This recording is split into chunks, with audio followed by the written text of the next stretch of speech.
அகிலத்தின் அன்பான சொந்தங்களுக்கு இணைய வணக்கம். மீண்டும் ஒரு காலையினூடாக சந்தித்திருக்கின்றோம். இன்றைய தை திருநாள் தைப்பொங்கல் நல்வாழ்த்துக்களை அனைத்து அகில சொந்தங்களுக்கும் முதலில் தெரிவித்துக் கொள்கின்றோம்.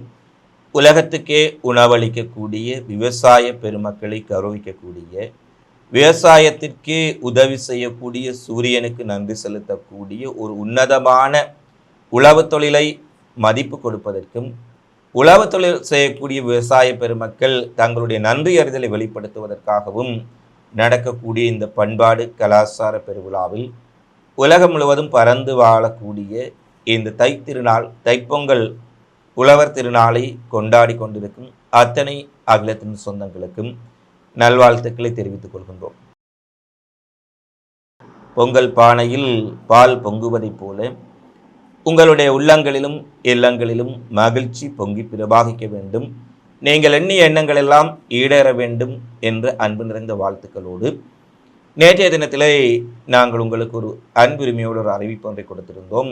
செய்திகளுக்கு அப்பால் எங்களுடைய பயணங்கள், செய்திகளுக்குள் அடக்கப்படாத பல்வேறுபட்ட சுவாரஸ்யமான விடயங்களை வழங்குவதற்காக புதிதாக சந்துரு வியூ என்று சொல்லக்கூடிய ஒரு ட்ராவல் பிளாக் சேனலை உருவாக்கி இருக்கின்றோம். அதை சப்ஸ்கிரைப் செய்து உங்களுடைய பேராதரவை வழங்க வேண்டும் என்று கோரிக்கை விடுத்திருந்தோம். அதை கருத்தில் எடுத்து அன்பையும் ஆதரவையும் கொடுத்து இந்த புதிய சேனலை சப்ஸ்கிரைப் செய்திருக்கக்கூடிய அத்தனை அன்பு நிறைந்த சகோதர சகோதரிகளுக்கும் நண்பர்களுக்கும் இதே நிறைந்த நன்றிகளை தெரிவித்துக் கொண்டு, அந்த சேனலுடைய லிங்க் இன்றைய காணொலியின் டிஸ்கிரிப்ஷனிலும் முதலாவது கமெண்ட்ஸிலும் கொடுக்கப்பட்டிருக்கின்றது. எனவே சப்ஸ்கிரைப் செய்யாதவர்கள் மீண்டும் அந்த சேனலை சப்ஸ்கிரைப் செய்து உங்களுடைய ஆதரவை எங்களுக்கு தொடர்ச்சியாக வழங்க வேண்டும் என்ற அன்பான கோரிக்கையோடு விரைவில் செய்திகளுக்கு அப்பால் இருக்கக்கூடிய பல சுவாரஸ்யமான விடயங்கள் அந்த சேனலில் இடம்பெறும் என்ற ஒரு நல்ல தகவலையும் உங்களுக்கு தெரிவித்துக் கொள்கின்றோம்.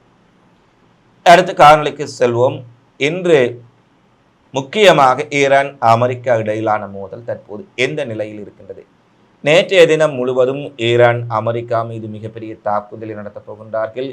நேற்றிரவு ஈரானின் கதை முடிந்துவிடும், அயதுல்லால் கமேனி ரஷ்யாவுக்கு தப்பி சென்று விடுவார், ஈரானின் ஆட்சி மாற்றம் நிகழ்ந்துவிடும் என்று அமெரிக்க மேற்கத்திய ஊடகங்களும் அவர்களுக்கு வக்காலத்து வாங்கக்கூடிய தமிழ் ஊடகங்களும் வரிக்கு வரி செய்திகளை வெளியிட்டு கொண்டிருந்தார்கள். நேற்றிரவுடன் ஈரானின் கதை முடிந்துவிட்டது என்பதை போலதான் அவர்களுடைய கதைகள், செய்திகள், விவரணங்கள் இருந்தன. ஆனால் தற்போது ஒரு விடயம் முக்கியமாக வெளியாக இருக்கின்றது. ஈரான் மீது தாக்குதல் நடத்துவதற்கு அமெரிக்கா அச்சப்பட்டு கொண்டிருக்கின்றார்கள், அது தயங்கி கொண்டிருக்கின்றார்கள் என்பதை தெளிவாக பார்க்கக்கூடியதாக இருக்கின்றது. இந்த நிலையில் தற்போது இருக்கக்கூடிய முக்கியமான நிலைமைகளை இந்த காணொலியில் பார்க்கலாம். ஈரான் மீது தாக்குதல் நடத்தப் போகின்றோம், ஈரானில் இடம்பெறும் உள்நாட்டு கலவரக்காரர்களுக்கு எங்களுடைய ஆதரவு உண்டு, அந்த போராட்டத்தில் ஈடுபடும் நபர்கள் கொல்லப்படுவதை நாங்கள் பார்த்து கொண்டிருக்க மாட்டோம் என ட்ரம்ப் வீராவசமாக பேசியிருந்தார். ட்ரம்பினுடைய பேச்சை ஆமோதிக்கும் முகமாக அமெரிக்கா என்ன சொன்னாலும் அவர்களுக்கு ஜால்ரா போடக்கூடிய இந்த ஐரோப்பிய நாடுகளின் தலைவரும் ஈரானில் நடப்பது தவறு, உடனடியாக நாங்கள் கிளர்ந்தெழ வேண்டும், ஈரானை தாக்க வேண்டும் என ஐரோப்பிய சகாக்களும் பேசியிருந்தார்கள். இந்த பின்னணியில் தான் ஈரான் மீதான தாக்குதலுக்கான அத்தனை நடவடிக்கைகளையும் அமெரிக்கா மேற்கொண்டு வந்தார்கள். ஃபைட்டர் ஜெட்ஸ் அனுப்பப்பட்டது. குறிப்பாக கத்தார் மற்றும் பல்வேறுபட்ட இடங்களில் இருக்கக்கூடிய தளங்களில் அதிகளவான விமானங்கள் நிறுத்தப்பட்டன. பின்னர் அமெரிக்க குடிமக்கள், ஐரோப்பிய குடிமக்கள் உடனடியாக அங்கு வெளியேறுமாறு அறிவித்தல் கொடுக்கப்பட்டது. அவர்களை தொடர்ந்து இந்தியா, நியூசிலாந்து, ஆஸ்திரேலியா என பல நாடுகள் தங்களுடைய குடிமக்களை வெளியேற்றியிருந்தார்கள்.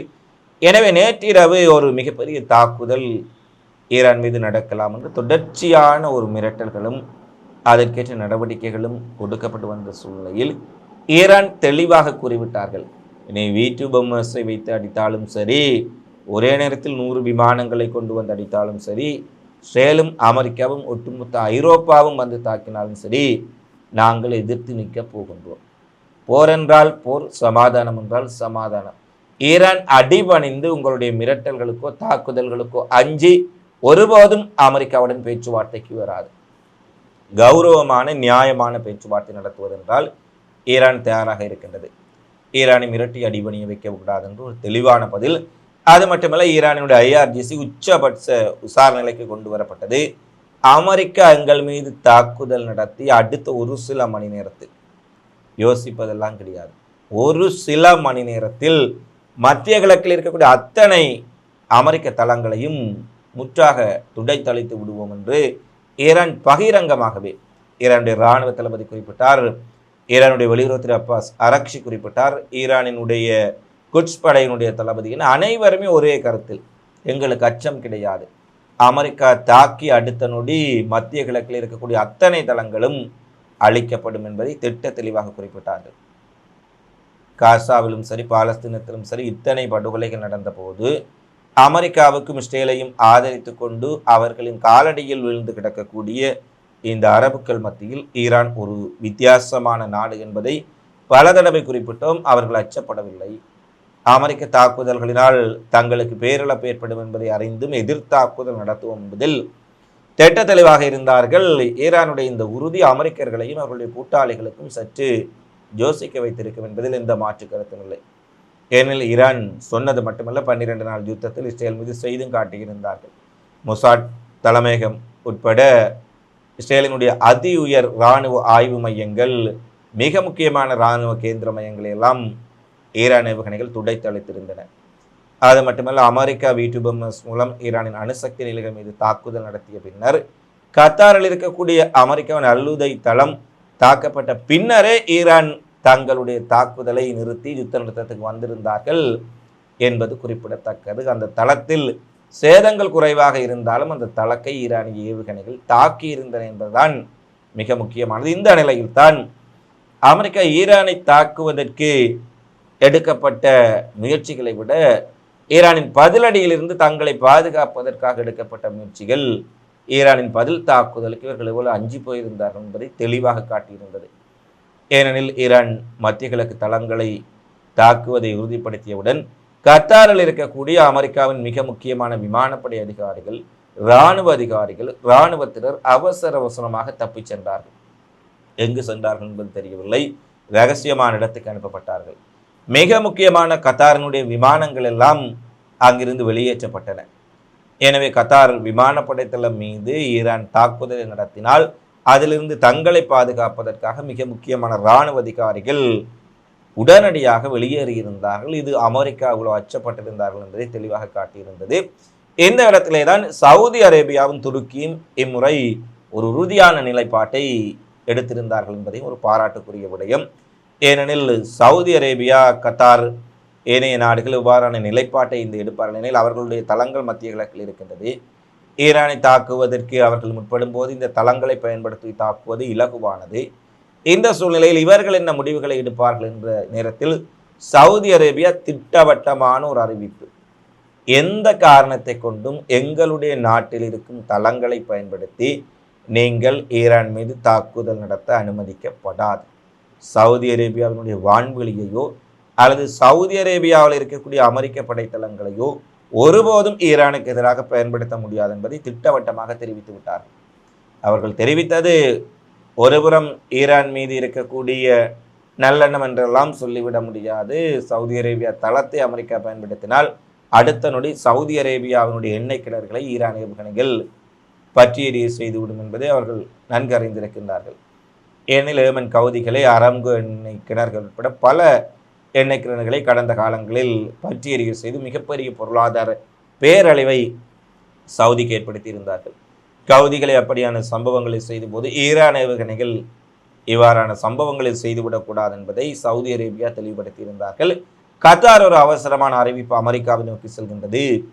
ஈரான் மீது நீங்கள் நடத்தும் தாக்குதல் வெறும் ஈரான் மீதான தாக்குதல் கிடையாது, ஒட்டுமொத்த பிராந்தியத்தையும் பற்றி எரிய செய்துவிடும், ஒட்டுமொத்த மத்திய கிழக்கையும் நாசமாக்கிவிடும் என்பதை நீங்கள் மனதில் வைத்து இந்த தாக்குதலை நடத்த வேண்டும் என ஒரு மிகப்பெரிய சமாதான தூதை அமெரிக்காவுக்கு ஈரான் விடயத்தில் அனுப்பியிருந்தார்கள். துருக்கி ஒருபடி மேலே சென்று முறை கூறிவிட்டார்கள்.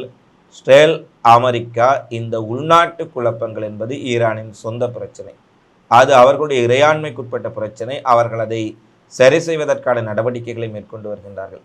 இந்த சந்தர்ப்பத்தை பயன்படுத்தி நீங்கள் ஈரானை தாக்குவதோ அல்லது ஈரான் மீது ஆக்கிரமிப்பை மேற்கொள்வதோ முற்றுமுழுதாக ஏற்றுக்கொள்ள முடியாது என்பதை துருக்கி முறை மிக தைரியமாக வெளிப்படையாக அமெரிக்காவுக்கும் இஸ்ரேலுக்கும் சொல்லிவிட்டார்கள். துருக்கியினுடைய நடவடிக்கைகள் கடந்த சில வாரங்களாகவே மிகப்பெரிய அளவில் மாற்றமடைந்திருப்பதையும் துருக்கி தைரியமாக செயற்படுவதையும் பார்க்கக்கூடியதாக இருந்தது. ஈரான் மீது தாக்குதல் நடத்தப்பட்டால் ஈரானுக்கு ஆதரவாக துருக்கி நிற்கும் என்பதையும் ஒரு வெளிப்படையாக அறிவித்திருந்தார்கள். இந்த சம்பவங்களின் முடிவில் ஏனைய ஐக்கிய அரபு எமிரேட்ஸ் பல நாடுகளுக்கு இருதலை கொள்ளி எறும்பான ஒரு நிலை. ஏனெனில் ஐக்கிய அரபு எமிரேட்ஸ் அமெரிக்க இஸ்ரேலினுடைய மிக தீவிரமான விசுவாசி. எனவே அரபு நாடுகள் எல்லாம் ஒன்றன் பின் ஒன்றாக அமெரிக்க இஸ்ரேலுக்கு ஆதரவற்ற நிலை, எதிர்ப்பு நிலை என்று சொல்ல முடியாது. ஈரான் விவகாரத்தில் அமெரிக்க இஸ்ரேலின் நடவடிக்கைகளை ஆதரிக்க முடியாது என்பதை தெளிவுபடுத்திய பின்னர் இவர்களெல்லாம் விழிபிதுங்கி நிற்கின்ற சூழ்நிலையில் அமெரிக்க அதிபர் ட்ரம்ப் மிகப்பெரிய தடுமாற்றத்தை சந்தித்திருந்தார் என்பதில் எந்த மாற்று கருத்தும் இல்லை. இந்த சூழ்நிலையில் தான் ஈரான் மீது அமெரிக்கா தாக்குதல் நடத்தினால் இஸ்ரேலை நாங்கள் துவம்சம் செய்வோம் என ஈரான் குறிப்பிட்ட பின்னணியில் இஸ்ரேல் முழுவதும் ஒரு பதற்றமான சூழ்நிலை. பதுங்குகுழிகள், பங்கர்கள் அவசரமாக திறக்கப்பட்டன. அதிலும் மிக முக்கியமான ஒரு மாற்றமாக நெதன்யாகுவும் அவனுடைய முக்கிய கூட்டாளிகளும் இஸ்ரேலை விட்டே ஒரு விமானம் மூலம் அவசர கால நிலைமைகளில் ஜனாதிபதி, பிரதமர் போன்றவர்களை வெளியே கொண்டு சென்று பாதுகாக்கக்கூடிய ஒரு விங் ஸ்டேல் விமானம் ஒன்று புறப்பட்டு சென்றதை விமான தரவு கண்காணிப்பு மையம் உறுதிப்படுத்தி இருந்தது. அதில் சென்றவர் நெதன்யாகுவும் அவரது குடும்பத்தினரும் என்பதும் உறுதிப்படுத்தப்பட்டது. எனவே ஈரான் தாக்குதல் முறை மிக கடுமையான பதிலடி இருக்கும் என்பதால் நெதன்யாகு அவருடைய கூட்டாளிகள் எல்லாம் இஸ்ரேலை விட்டு தப்பிச் சென்றார்கள். அவர்கள் கிரீஸுக்கு பெரும்பாலும் சென்றிருக்கலாம் என்பதை இஸ்ரேலிய ஊடகங்கள் தெரிவித்தாலும் எங்கு சென்றார்கள் என்ற விடயம் முற்றுமுழுதாக உறுதிப்படுத்தவில்லை. இது இஸ்ரேல் எவ்வளவு அச்சப்பட்டிருந்தார்கள் என்பதை பார்க்கக்கூடியதாக இருந்தது. அடுத்து அமெரிக்காவினுடைய ஜூசஸ் ஆபிரகாம் லிங்கன் மற்றும் அதன் விமானந்தாங்கி கப்பல் குழு தென்சீன கடலை விட்டு மத்திய கிழக்கு நோக்கி நகர்வதற்கு உத்தரவிடப்பட்டது. இந்த குழுவில் வழிகாட்டப்பட்ட ஏவுகணை அளிப்பான்களான ஜூஎஸ் ஸ்டூபன்ஸ், ஜூசஸ் மைக்கேல் மர்வி மற்றும் ஜூசஸ் பிராங்க் பேட்டர்சன் ஜூனியர் ஆகிய இந்த கப்பல் குழு மத்திய கிழக்கை நோக்கி நகர்ந்து கொண்டிருப்பதான செய்திகள் வெளியாக இருந்தன. அதே போல மறு அறிவித்தல் வரை ஈரான் தன்னுடைய வான்பரப்பையும் முற்றுமுழுதாக மூடியிருந்தார்கள். ஏனெனில் ஈரான் மீது ஒரு தாக்குதல் நடத்தினால் அவர்கள் பதிலடி தாக்குதல் நடத்தும் பொழுது வான்பரப்பில் ஏதாவது விமானங்கள் பயணம் செய்தால் நிலைமை சிக்கலாகிவிடும். ஈரானும் மறு அறிவித்தல் வரை தங்களுடைய தளங்களை முற்றாக மூடியிருந்தார்கள்.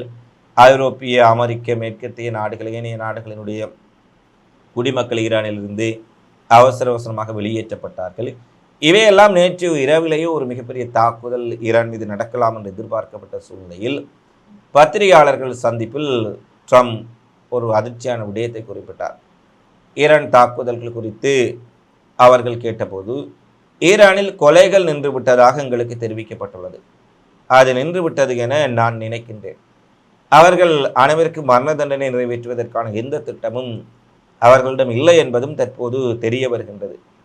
மரண தண்டனைகள் நடந்தால் நாங்கள் அனைவரும் மிகவும் வருத்தப்படுவோம். ஆனால் அது நிறுத்தப்பட்டுள்ளதாக எனக்கு சொல்லப்பட்டுள்ளது என்று திடீரென ஈரான் போராட்டக்காரர்களை கொள்கின்றார்கள், கலவரக்காரர்களை கொள்வதாக தெரிவித்தே தான் அங்கு ஈரானில் தாக்குதல் நடத்தப் போவதாக ட்ரம்ப் குறிப்பிட்டார். திடீரென அங்கு தண்டனைகள் எல்லாம் நிறுத்தப்பட்டு விட்டன. ஈரான் இப்போது யாரையும் கொள்வதில்லை, அவர்கள் இராணுவத்தையும் சுட்டார்கள், அதனால் திருப்பி சுட்டார்கள் என்று திடீரென ஒரு அந்தர்பல்டி. இது ஒரு பெரிய ஆச்சரியம். Over the last few days, and they said people were shooting at them with guns and they were shooting back, and you know, it's one of those things. But ஈரானில் கொலைகள் நின்றுவிட்டதாக ஈரானை இவருக்கு அழைப்படுத்தி சொன்னதைப் போல ட்ரம்ப் கூறிவிட்டார். ஆனால் உண்மையில் ட்ரம்ப் ஈரான் மீதான தாக்குதலுக்கு மிகப்பெரிய அச்சம், தயக்கம் ட்ரம்புக்கு இருக்கின்றதை தெளிவாக பார்க்கக்கூடியதாக இருக்கின்றது. ஏனெனில் வெனிசுலாவை போலவோ கிரீன்லாந்தை போலவோ ஈரானை இவர்கள் நினைத்த மாதிரி வழிக்கு கொண்டு வர முடியாது. அவர்கள் எவ்வளவு உள்நாட்டு பிரச்சனைகள் இருந்தாலும், எவ்வளவு பொருளாதார நெருக்கடிகள் இருந்தாலும், எவ்வளவு சிக்கல்கள் இருந்தாலும், இஸ்ரேல் அமெரிக்காவென்று வந்தால் ஒட்டுமொத்த தேசமும் இஸ்ரேல் அமெரிக்காவுக்கு எதிராகத்தான் நிற்பார்கள். அதுதான் அந்த ஈரான் மண்ணினுடைய நிலைப்பாடு என்பதை பல தடவைகள் பார்த்திருந்தோம். ஏனெனில் ஈரான் மக்கள் அமெரிக்கா இஸ்ரேலுடைய சதி திட்டத்தை நன்கு அறிந்தவர்கள்.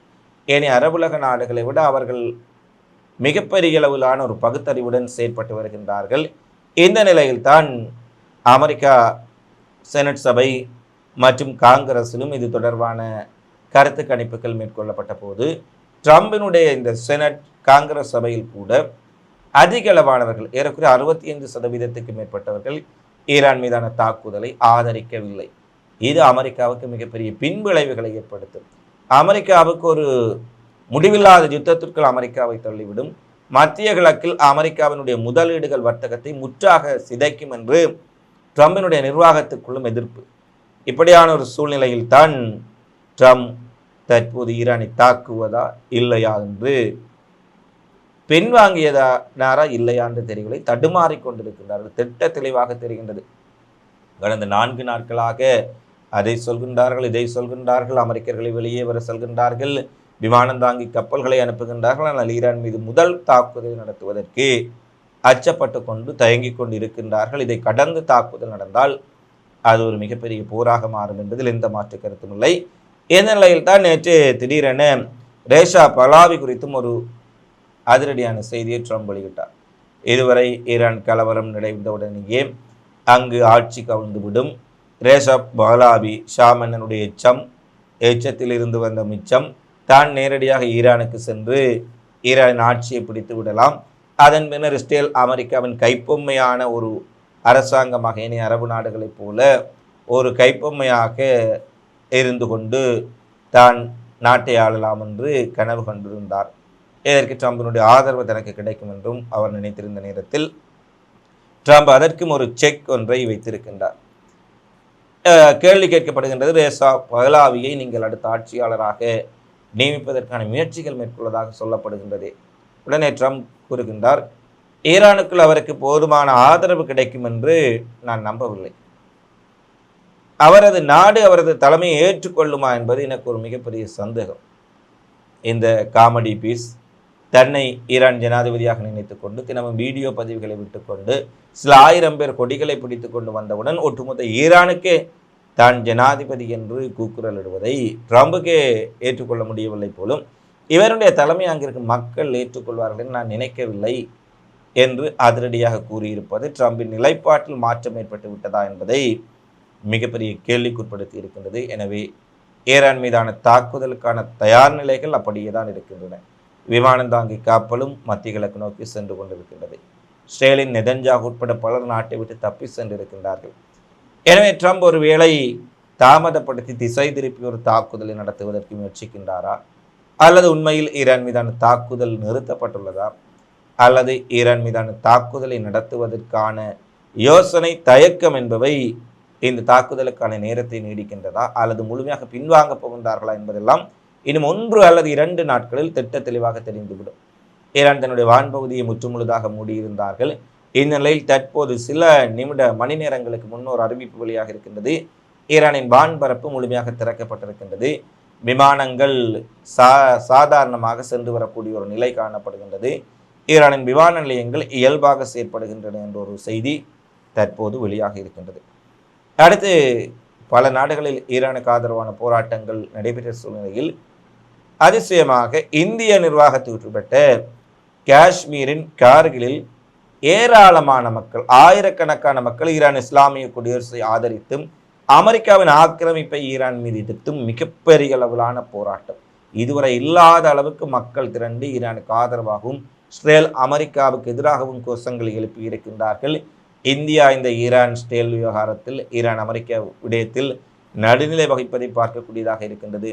அவர்கள் அமெரிக்காவுக்கு ஆதரவாகவும் கருத்துக்களை தெரிவிக்கவில்லை, ஈரானுக்கு ஆதரவாகவும் கருத்துக்களை தெரிவிக்கவில்லை. இந்த நிலையில் இந்திய கட்டுப்பாட்டில் இருக்கக்கூடிய காஷ்மீரில் ஒரு மிகப்பெரிய போராட்டம் ஈரானை ஆதரிக்க வேண்டும் என்று நடைபெற்றிருக்கின்றது.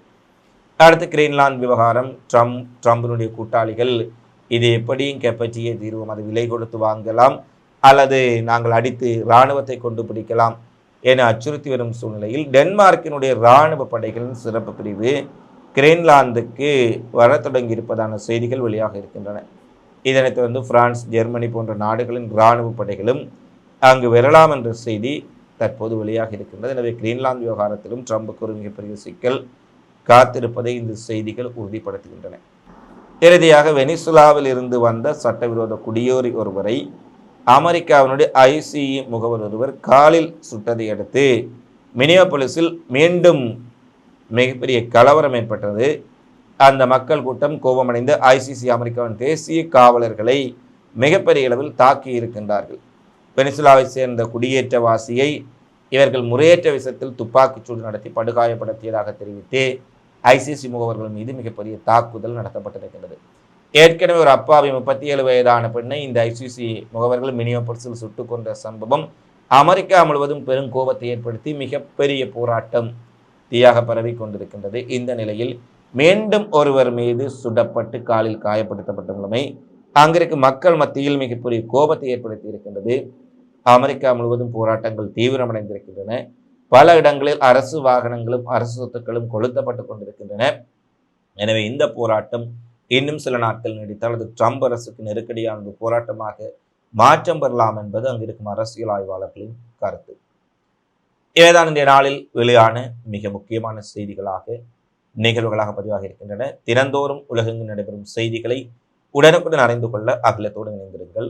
செய்திகளுக்கு அப்பால் இருக்கக்கூடிய பல்வேறுபட்ட சுவாரஸ்யமான விடயங்களையும் பல சம்பவங்களையும் தெரிந்து கொள்ள எங்களுடைய புதிய சந்துருவி சேனலை சப்ஸ்கிரைப் செய்து கொள்ளுங்கள். அதன் இணைப்பு கீழே கொடுக்கப்பட்டுள்ளது என்ற தகவலையும் மீண்டும் தெரிவித்துக் கொண்டு மீண்டும் அடுத்த காணொளியில் சந்திப்போம். நன்றி, வணக்கம்.